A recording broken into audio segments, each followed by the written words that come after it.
Nou, we gaan het voornamelijk afwisselen. We zijn natuurlijk niet een duo. We hebben 1 duet samen en One Heart. Die gaan we natuurlijk zeker doen. Maar over het algemeen doen we natuurlijk wel heel erg ons eigen ding. En dat sluit wel heel erg goed op elkaar aan. Maar we zullen door de avond heen word je eigenlijk een beetje van hot naar her geslingerd. En het is een trip down to memory lane en het is een blik op de toekomst. En ik denk dat wij dat met z'n tweeën heel goed kunnen gaan verwoorden. Dat gaat lukken. Als we dan naar die memory lane gaan. Wat is dan die herinnering die jij absoluut die avond met het publiek wil delen? Ja, ik heb natuurlijk 45 jaar erop zitten in maart. En er is natuurlijk heel veel gebeurd. Ik heb 6 cd's gemaakt in die tussenliggende periode met eigen werk.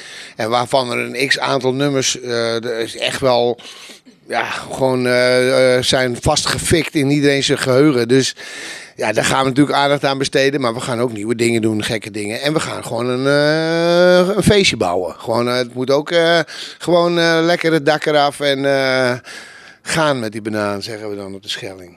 Ja, oudere dingen hebben we ook in een nieuw jasje gestoken. We hebben, muzikaal zijn we de afgelopen maanden wel heel hard bezig geweest om de bestaande dingen ook weer opnieuw te bekijken en in te vullen. Is terug naar de Schelling, heeft hij al een Engels rokjasje gekregen? Nee, terug naar de Schelling blijft gewoon terug naar de Schelling. Sommige dingen, daar moet je niet aankomen. Hè? Dat is levensgevaarlijk. Dus dat laten we gewoon voor wat het is. En die gaat natuurlijk enorm aan bod komen in Ziggo Dome. Dat wordt...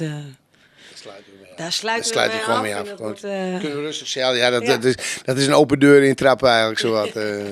Daar gaan we geen compromis op loslaten. Dat is gewoon wat het is. Punt.